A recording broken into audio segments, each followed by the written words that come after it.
بے شک رسول کا جنازہ ہوا، امیر المومنین علی ابن ابی طالب نے پڑھایا، کیونکہ معصوم کا جنازہ ہمیشہ معصوم پڑھاتے، حجت کا جنازہ ہمیشہ حجت ہی پڑھاتے ہیں۔ صرف جنازہ نہیں، 3 دن تک رسول کی میت رسول کے حجرے میں پڑی رہی۔ اب یہاں پہ آ کے صرف اس گیپ کو چھپانے کے لیے کہ 3 دن مسلمان کہاں پہ رہے، یہاں پہ آگے بچوں کے سوال رکھ دیا، بیٹا نبیوں کے جنازے نہیں ہوتے، نبیوں کے جنازے نہیں ہوتے، نبی دفن تو ہوتے نا، بھائی دفن تو ہوتے ہیں، تو جنازے میں نہیں تھے، تدفین میں کون کون تھا؟ دکھ لے کے اگر میرا کوئی اہل سنت بھائی ہے، میں نے پوری مجلس کسی کے جذبات کو ٹھیس نہیں پہنچائی، میں منت کر کے کہوں گا اگر یہ لوگ نبی کے جنازے میں نبی کے تکفین میں موجود تھے، پھر میں صحیح بخاری مسلم مشکات ترمذی سے وہ حدیث دکھانے کے لیے تیار ہوں۔ جب ایک بہت بڑے صحابی نے آ کے اپنی بیٹی سے پوچھا تھا، مجھے بتا نبی کو کتنی چادروں کا کفن ملا ہے، اگر وہ لوگ تکفین میں موجود تھے بیٹی سے سوال کیوں کیا گیا؟ 3 دن تک مسلمان غائب رہے سقیفہ بنی سعدہ میں حکومت کی تشکیل دینے میں، لوگ حکومت کی تشکیل دیتے رہے، اور 30 دن کے بعد مولا امیر المومنین گئے، احتجاج تبرسی میں حوالہ، 30 دن مولا امیر المومنین گئے، مولا نے جا کے سقیفہ میں اپنے نیزے کو گاڑا ہے، نیزے کو گاڑ کے مولا نے فرمایا تم نبی کے جنازے پہ کیوں نہیں آئے؟ انہوں نے کہا یا علی ہم حکومت بنا رہے تھے۔ فرمایا کیا کیا تم نے حکومت کا؟ کہنے لگا اسے وزیر بنا دیا ہے، اسے امیر بنا دیا ہے۔ امیر المومنین کا خطبہ ہے تاریخ کا، امیر المومنین نے کہا اچھا تم نے علی کے فیصلے کو ترجیح نہیں دی؟ انہوں نے کہا یا علی یہاں اجماع امت زیادہ تھا۔ علی نے کہا جتنا بھی زیادہ تھا کیا تم میں کوئی کعبے میں آیا تھا؟ نہیں یا علی کسی نے رسول کی زبان چوسی ہو؟ نہیں یا علی کوئی نبی کے ہاتھوں پہ پلا ہو؟ نہیں یا علی کسی نے دعوت ذوالشیرہ میں کھڑے ہو کے نبی کی تائید کی ہو؟ نہیں یا علی کسی نے بت توڑے ہوں؟ نہیں یا علی کسی نے ہجرت کی ہو؟ نہیں یا علی کوئی مدینے میں رسول کے ساتھ چلتا رہا ہو؟ نہیں یا علی کوئی فاتح خیبر ہو؟ نہیں یا علی کوئی کل ایمان ہو؟ نہیں یا علی کوئی یعصوب الدین ہو؟ نہیں یا علی کوئی قائد غر المجلین ہو؟ نہیں یا علی کوئی فاتح درین ہو؟ نہیں یا علی کوئی نقطہ بائے بسم اللہ ہو؟ نہیں یا علی کسی نے انگوٹھی دے کے ولایت خریدی ہو؟ نہیں یا علی کسی کے دروازے پہ تارا کمی بن کے آیا ہو؟ نہیں یا علی کسی کی بطول جیسی بیوی ہو؟ نہیں یا علی کسی کا حسن جیسا بیٹا ہو؟ نہیں یا علی کسی کا حسین جیسا بیٹا ہو؟ نہیں یا علی کسی نے نبی کے ہاتھوں اپنا اعلان ولایت کروایا؟ نہیں یا علی اتنا کہنا تھا یا علی گھوڑے کی زین میں بیٹھے، علی نے نیزہ سقیفے سے اکھاڑ کے کہا تم جتنے بھی زیادہ تھے میں تمہیں کہہ دوں میں بھی نکاح سے، میرا باپ بھی نکاح سے، میرا دادا بھی نکاح سے، ہم نکاح والوں کے بیٹے ہیں، گناہ والوں کے بیٹے رہے۔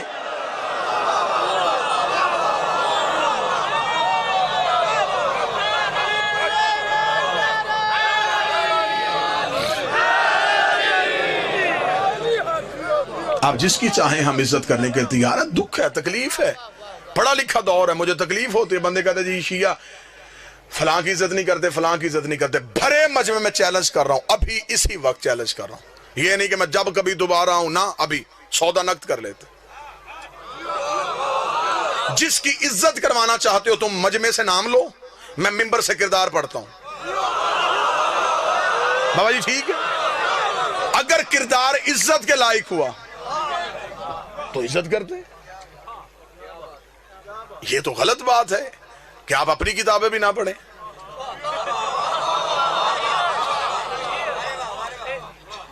ہمارے اوپر دوہری ذمہ داری ہے، ہم اپنی بھی پڑھیں پھر آپ کی پڑھیں، پھر ان میں سے چیزیں نکال کے آپ کو دکھائیں۔ او میری جان اپنی کتابیں تو پڑھو۔ معیار کیا ہے؟ دیکھیں قطن یار ہم شیعہ اتنی محبت کرنے والے لوگ ہیں، جو گھوڑا نبی کے بیٹے سے وفا کر گیا ہم آج تک اس کی شبیہ بنا کے چوم رہے ہیں۔ کیا یہ محبت کی علامت نہیں؟ تو یہ ہو سکتا ہے کہ کوئی بندہ نبی کی اولاد کے کام آیا ہو، ہم اسے نفرت کر کے ہم نے جہنم میں جانا ہے؟ جی آپ صحابہ کی عزت نہیں کرتے، میرے اہل سنت دوست بھائی بیٹھے ہوئے ہیں، کون کہتا ہم صحابہ کی عزت نہیں کرتے؟ حضرت بلال کی عزت نہیں کرتے، ہم حضرت سلمان کی عزت نہیں کرتے، ہم عمار کی بات نہیں کرتے، ہم حذیفہ کا ذکر نہیں کرتے، کیا یہ صحابی نہیں؟ پھر ہم اعتراض کرتے کہ آپ ان صحابیوں کی بات کیوں نہیں کرتے؟ اب مجبوری پتہ ہے کیونکہ ان کی ہر بات میں علی کی بات ہے۔ معیار کیا ہے؟ صحابیت کا معیار کیا ہے؟ نبی کے پاس بیٹھنا صحابیت ہے، پھر اگر نبی کے پاس بیٹھنا صحابیت ہے تو پھر تو ابو لہب بھی بیٹھتا تھا.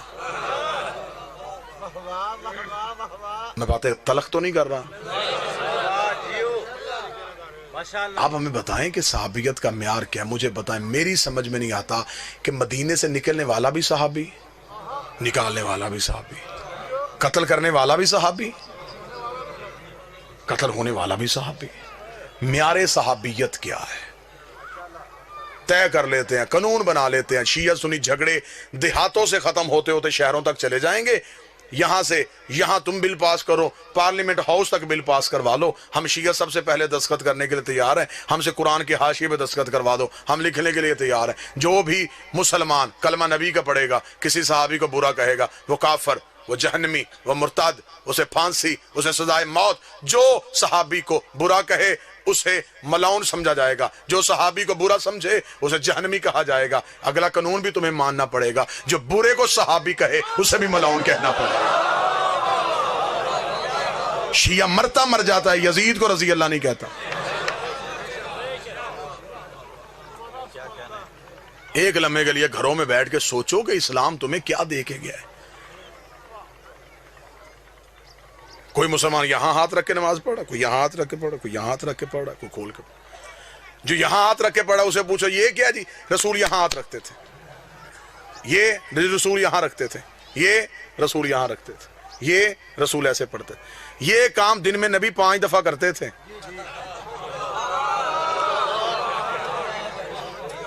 اور امت ابھی تک یہ طے نہیں کر سکی کیسے کرتے تھے. غدیر تو ایک دن آیا تھا,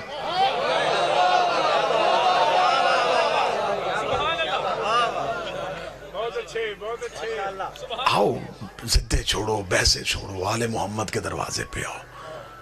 ان سے بڑا کائنات کا بادشاہ کوئی نہیں ہے.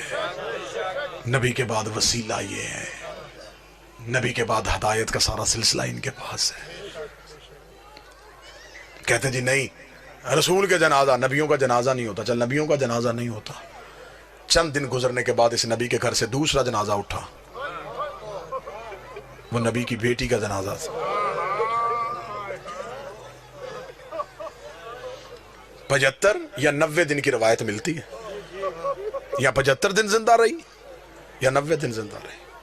بیٹی رسول کی عمر مبارک کتنی تھی, جتنی کربلا میں حسین کے اکبر کی عمر تھی.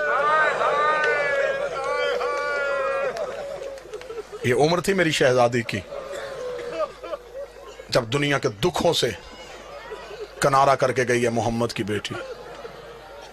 چل مسلمان نبی کے جنازے پہ نہیں آ سکے, رکھ مولوی کے سر پہ قرآن, مجلس سے جائے کلمہ نبی کا پڑھتا ہے, تجھے رسول کی عزت کی میں قسم دے رہا ہوں, کلمہ نبی کا پڑھتا ہے, جا کے ریسرچ کرنی شروع کر دے. مولوی کے دروازے کھٹکھٹا.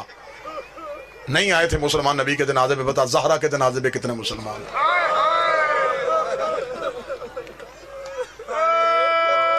آدھی رات کو دفنا کیا ہے علی بطول کو.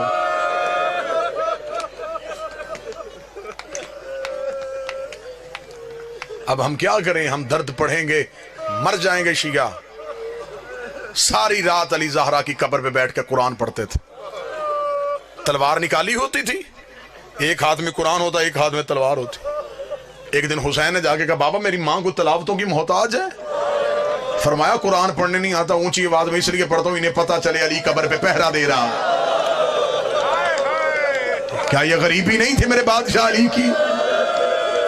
بچپن کا حسین بابے کے قدموں میں گر گیا, رو کے کہتا بابا اب تو میری ماں نہیں روتی, اب تو میری ماں جگیر نہیں مانگتی, اب میری ماں کو کیا ڈر ہے. فرمایا جو آگ لے کے دروازے پہ آ گئے, کہیں بیل چلے کے زہرا کی قبر پہ نہ آ جائے.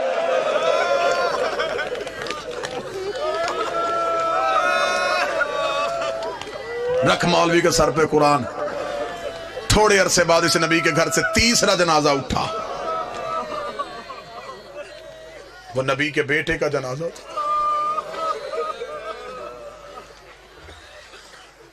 وہ نبی کے بیٹے کا جنازہ تھا. مجھے سر پہ قرآن رکھ کے بتا کبھی کوئی جنازہ گھر سے نکل کے پھر گھر آئے؟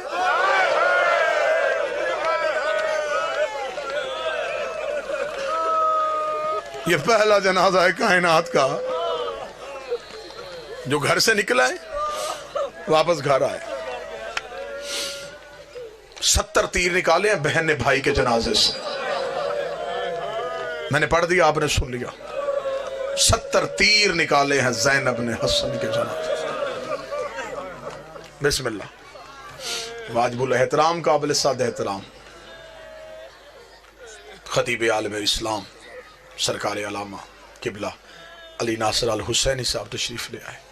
بس یہیں پہ 2 جملے پڑھوں گا، بس یہیں پہ جو بندہ ہے میں مصاحب چھوڑوں تو پھر جو آگے آنا چاہے وہ آگے آ جائے۔ 70 تیر نکالے ہیں زینب نے حسن کے جنازے سے۔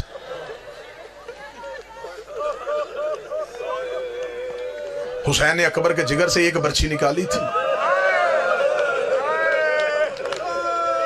جس نے سینے پہ ہاتھ نہیں مارا اس نے اپنے آپ کو امیر سمجھا۔ حسین اصغر کی گردن سے ایک تیر نکالا تھا، زینب نے 70 تیر نکالے۔ آخری تیر بھائی کے جنازے سے نکال کے زینب رو کہتی حسین ایک دفعہ مجھے نانے کی قبر پہ لے کے جا۔ فرمایا کیا پوچھنا چاہتی ہے؟ فرمایا جا کے نانے کی قبر سے جا کے پوچھو نانا تو کہا کرتا تھا حسن میرا امیر بیٹا ہے، حسین میرا غریب بیٹا ہے، میں نانے کو بتاؤں گھر آ کے اپنے امیر کا جنازہ دیکھ، پھر مجھے بتا تیرا امیر ایسا ہے تو تیرا غریب کیسا ہو۔ انہوں نے تیرے امیر کی یہ حالت کی ہے تو تیرے غریب کی کیا حالت؟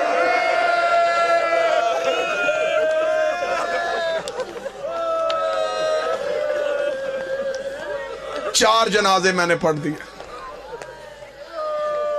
سر پہ قرآن رکھ کے بتا 5واں تو امت نے اٹھانے ہی نہیں دیا۔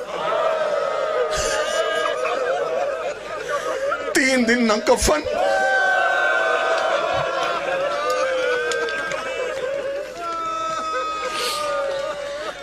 اپنی اپنی لاشیں دفنا کے چلے گئے۔ حسین کی لاش کربلا کے جنگل میں 3 دن تک بغیر کفن کے پڑی۔ علامہ حافظ کفایت حسین اپنی کتاب میں لکھتے ہیں امت نے 7 حصوں میں حسین کی لاش کو تقسیم کیا۔ کسی کے ہاتھ حسین کا امامہ آیا، کوئی حسین کی عبا اتار کے لے گیا، کوئی حسین کی قبا اتار کے لے گیا۔